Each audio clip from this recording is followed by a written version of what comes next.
Hello everyone, welcome back to my channel Aparna Roy blog. আমার কাছের এবং দূরের সকল বন্ধুরা কেমন আছো? আশা করি তোমরা যে যেখান থেকে আজকের আমার এই ব্লগ ভিডিওটি দেখছো সকলে ভালো আছো এবং সুস্থ আছো।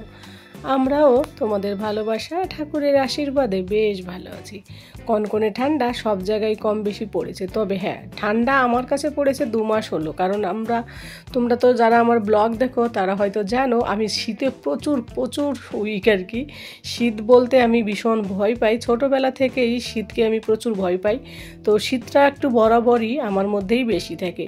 এই শীতের এই যে 3 মাস লোকে মোজা পরে, আমি হয়তো 6 মাস মোজা পরে থাকবো। সেই নভেম্বর থেকে শুরু হয়, অক্টোবরের মাঝামাঝি থেকে শুরু হয়, আর মার্চ মাস অবধি চলে। আমার পায়ে মোজা 24 ঘন্টা থাকে, বাথরুমে ছাড়া কোনো সময় মোজা খোলা হয় না, চান করা ছাড়া। এতটা ঠান্ডা লাগে। তো আজ তো প্রচুর ঠান্ডা পড়েছিল। তো দুপুরবেলা খাওয়া দাওয়া করে ছেলেকে ঘুম পাড়িয়ে তারপরে চলে এলাম এই যে ফ্রিজটা পরিষ্কার করতে। আর প্রত্যেকটা দিনে ফ্রিজটা হালকা করে পরিষ্কার করা হয়, কিন্তু সপ্তাহে একদিন আমি ডিপ ক্লিনিং করি। আর বন্ধুরা, ঘরে সামান্য কিছু উপকরণ থাকলেও কিন্তু ফ্রিজ পরিষ্কার রাখা যায়, চকচক করে রাখা যায়।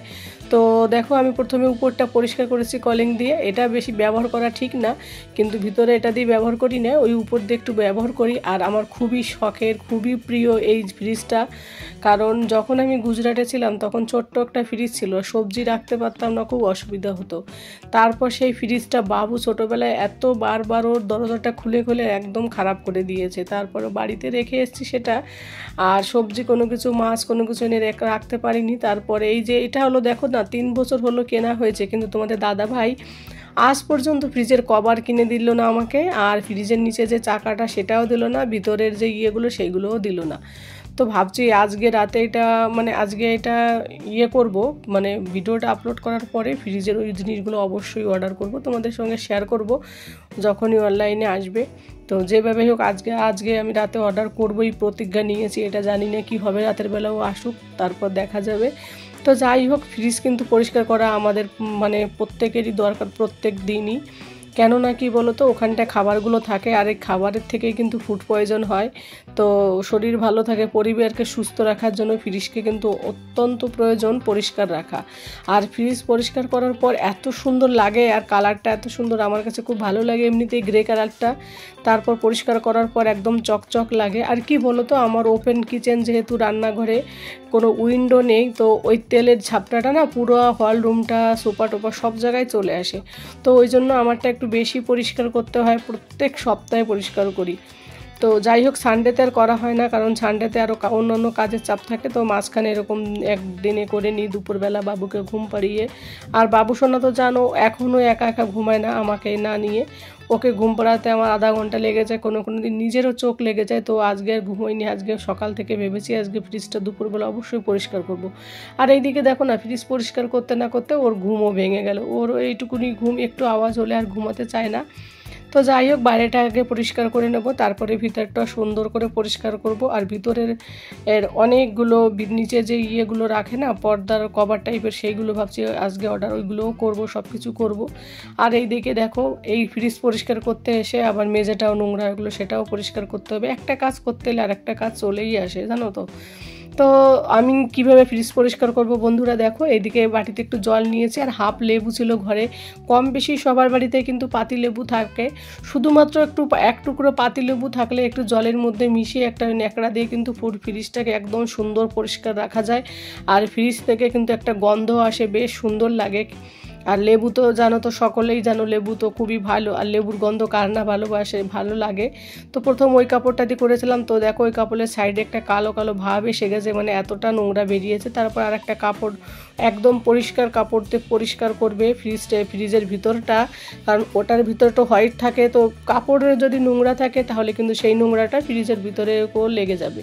তো ওই জন্য কাপড়টাকে আবার চেঞ্জ করলাম অন্য একটা কাপড় দিয়ে, তারপরে লেবুর জলের মধ্যে মিশিয়ে চিপড়িয়ে জলটা ফেলে দিয়ে তারপরে এই যে ভিতরটা পরিষ্কার করছি আমি। তো আগে নিচেরটা পরিষ্কার করে তারপর উপরেরগুলো পরিষ্কার করব। তো আমি যেহেতু প্রত্যেক দিন অল্প অল্প করে করি, আর ভিতরটা প্রতিদিন করা হয় না, ভিতরটাই সপ্তাহে একদিন করা হয়, বাইরেরটা প্রতিদিন করি কারণ তেল চিটচিটের ভয়ে। তো ওই কারণে খুব একটা নোংরা হয় না, কিন্তু প্রত্যেকেরই আমি বলবো প্রত্যেকেরই ফ্রিজ একদিন সপ্তাহে পরিষ্কার করা উচিত, এইভাবে ভিতরে সমস্ত কিছু বের করে। আর ফ্রিজে যত জিনিসগুলো আছে সবগুলো কিন্তু আমি বের করে বাইরে রেখে দিয়েছি টেবিলে। তো আমরা ফ্রিজে দেখো অনেকে বলি বাসি খাবার খাই না, কিন্তু অল্প স্বল্প সবার বাড়িতে কিছু না কিছু খাবারের অংশ থাকে, সেগুলো কিন্তু আমরা ফ্রিজে রাখি। সবসময় যে সবজি রাখার জন্য ফ্রিজ কেনা তা কিন্তু নয়। তো এইদিকে দেখো এই যে ভিতরের গুলোকেও আমি জল দিয়ে চিপড়িয়ে তারপরে পরিষ্কার করে নিচ্ছি। আর কি হয় বলো তো, অনেক সময় আমার ছেলেটা আবার কি করে বিস্কিট খেয়ে রেখে দেয়, সেই বিস্কুটের এক টুকরো দেখা গেলো ওখানে পড়লো, এইটাই বেশিরভাগই হয়। আর এই যে এইটা পুরো খুলে, এটা জানো তো একটু কাচের টাইপের মতো, ধরতেই আমার কেমন ভয় লাগে। এইটাকে ভালো করে পরিষ্কার করে নিচ্ছি। এবার এর ভিতরের কভারগুলো আজও কেনা হলো না, আমি আজকে ওই যে বললাম তোমাদের আজকে অবশ্যই অর্ডার করব।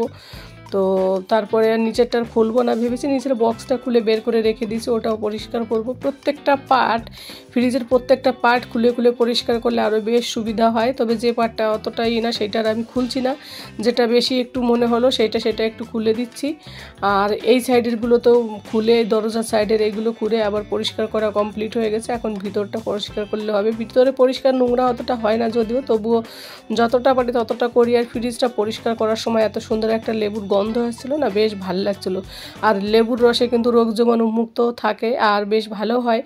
অনেক সময় মানে ফ্রিজ পরিষ্কার করার কোনো জিনিস থাকে না, বাজারে যাওয়া হয় না, তখন কিন্তু তোমরা একটা লেবুর টুকরো দিয়েও, এক টুকরো যদি লেবু থাকে সেই লেবুর টুকরো জলের মধ্যে মিশিয়ে তারপরে কিন্তু তোমরা এইভাবে আমার মতো ফ্রিজ পরিষ্কার করতে পারো। বন্ধুরা, পরিবারকে সুস্থ রাখার জন্য অবশ্যই ফ্রিজ পরিষ্কার পরিচ্ছন্ন করে রাখবে। আর এই যে ফ্রিজটা পরিষ্কার করছি মনে হচ্ছে নতুনের মতো ঝাঁ চকচক লাগছে, আমার তো ভীষণ খুশি লাগছে। তো আমি তোমাদের দাদাভাইকে রাতের বেলা যখন এলো তখন বললাম দেখো ফ্রিজটা খুলে দেখো কত সুন্দর একটা স্মেল বেরোচ্ছে, আর দেখতেও কত সুন্দর লাগছে, বেশ মজা লাগছে। আর উপরে ওই যে কিছু প্যাকেট রয়েছে, ওর মধ্যে কিছু নেই, ওই জন্য ওইটা আর বের করলাম না। তো যেটা দরকার সেটাই বের করলাম। ওই সব থেকে বেশি নোংরা হয়েছে ওই দরজার পাটেরগুলোতে, যেহেতু তেল চিটচিটে তেলের একটা চলে আসে ওই কারণে। এবার নিচেরটা তো সম্পূর্ণ পরিষ্কার করা কমপ্লিট আমার। এবার উপরের পাটটা জানো তো সেরকম কিছুই রাখা হয় না, শুধু মাছই রাখা হয়। আর ওই বাবু সোনা যদি আইসক্রিম খায় ওটাই রাখা হয়, অথবা ঠান্ডা জল রাখা হয় বরফ বানানোর জন্য, কোনো দরকার হলে কোনো সময় সেজন্য ব্যবহার করা হয়, সেজন্য আর কি বরফ করা হয়। তাছাড়া এমনি এই ডিপ ফ্রিজে আমার সেরকম কাজ মানে হয় না।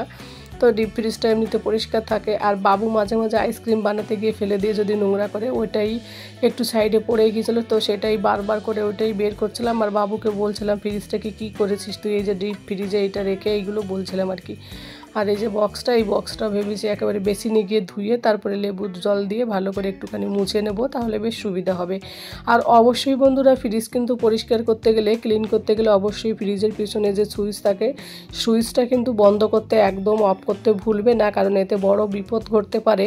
ফ্রিজ যখনই পরিষ্কার করবে ফ্রিজের সুইচটাও অফ করে নেবে, তাহলে বিপদের হাত থেকে রক্ষা পাবে। কারণ অনেক সময় কারেন্ট লেগে অনেক কিছু হতেও পারে, কোনো বিপদ ঘটতে তো কোনো সময় লাগে না, তাই না, কোনো কিছু বলে কয়ে আসে না। তাই অনেকে হয়তো ফ্রিজের সুইচ অন করেই ফ্রিজ পরিষ্কার করে। তো আমি বলবো সবাই ফ্রিজ সুইচটা অফ করেই অবশ্যই ফ্রিজটা পরিষ্কার করবে। তো দেখো ডিপ ফ্রিজটাও পরিষ্কার হয়েছে। এবার এর ভিতরে যা যা ছিল তাই রেখে দেবো। এর ভিতরে মাছও আছে একদিনের, মাছটা ভেবেছি আগামীকাল রান্না করব, যেদিন পাবলিক হবে ভিডিওটা ওই দিনই। তো মাছটা সে ফিনিশ করবো। মাছ যদিও আমি ফ্রিজে বেশ 4-5 দিনের বেশি রাখা হয় না। আর এইদিকে দেখো ভিতরটাও কত সুন্দর লাগছে দেখতে। এবার এইটাকে আবার ধুয়ে পরিষ্কার করে মুছে নিয়ে এলাম। এবার এখানে লাগিয়ে দেবো। এর কভারগুলো না লাগাতে পারলে আমার আর শান্তি নেই, জানো তো।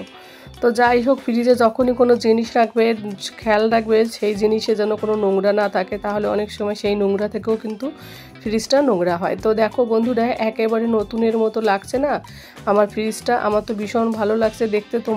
তোমরা বলো তোমরা কিভাবে পরিষ্কার করো, অবশ্যই আমাকে কমেন্ট করে জানিও। আর এ পর্যায়ে যারা যারা আমার সাথে আছো তাদের সকলকে অসংখ্য ধন্যবাদ আমার পাশে থাকার জন্য। আর পুরাতন বন্ধুদের সব সময় অনেক অনেক ভালোবাসা, নতুন বন্ধুদেরও অনেক অনেক ভালোবাসা।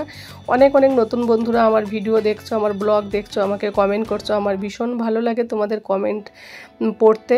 আর তোমাদের যদি ভালো লাগে অবশ্যই আমার ভিডিওগুলো একটু লাইক কমেন্ট করে দিও, কারণ অনেকে দেখি লাইক করে না, অনেক কমেন্ট জড়ো হয়ে যায় কিন্তু লাইকের সংখ্যাটা খুবই কম থাকে। কি বলো তো, লাইক করলে কিছু হয় না, লাইক করলে কি হয়, আমার ভিডিওটা হয়তো অন্য আরও 4-5 জনের কাছে পৌঁছাতে অনেকটা হেল্প করবে। সেইটার জন্যই বলছি তোমরা যদি পারো একটু লাইক করে দিও। আর এই যে ফ্রিজের ভিতরে যে বক্সটা থাকে সবজি রাখা হয়, সেই বক্সটার বাইরে দিয়ে ভালো করে একটু পরিষ্কার করে নিচ্ছি ঝেড়ে ঝুড়ে। তো আমি কি করি, এই বক্সের ভিতরে আবার একটা যে কাপড় টাইপের ব্যাগ থাকে, অথবা তোমাদের বাড়িতে যদি থাকে সেটা বিছাতে পারো নিচে, আবার তার উপরে একটা কাপড় দিয়েও বিছাতে পারো। তো আমি দুটোই করি। প্রথমে একটা ব্যাগ ছিঁড়ে মাঝখানে ছিঁড়ে ওখানটায় রেখে দিই যাতে পরিষ্কার করতে সুবিধা হয় পরবর্তীতে। তারপরে একটা ন্যাকড়া দিয়ে রাখি, ওই যে হলুদ ন্যাকড়া দিয়ে ব্যাগ দিয়েছে, তার নিচে একটা সাদা কাপড় দিয়ে তারপরে আমি পলিথিনের মধ্যে সবজিগুলো রেখেছি। কিছু জিনিসগুলো আমি ওই যেগুলো টিফিন বক্সে সেইগুলো ভিতরে রেখে দিয়েছি, বাকিগুলো সব যার যার জায়গায় তাকে সেখানে রেখে দিয়েছি। তো বন্ধুরা, আজকের আমার এই ফ্রিজ পরিষ্কার করার ক্লিনিং করার ব্লগটা তোমাদের কেমন লাগলো অবশ্যই জানিও। আর যে যেখান থেকে ভিডিওটি দেখছো সকলে সুস্থ থাকো, ভালো থাকো এবং সাবধানে থাকো। আর দেখো কত সুন্দর করে সাজিয়ে রেখেছি টিপটপ করে, বেশ মজা লাগলো আজকের ভিডিওটা। তোমাদের কেমন লাগলো কমেন্ট করে জানিও। সকলে ভালো থাকো, আর পরবর্তী কোনো ব্লগ ভিডিওতে তোমাদের সঙ্গে অবশ্যই দেখা হবে। Tata, bye bye.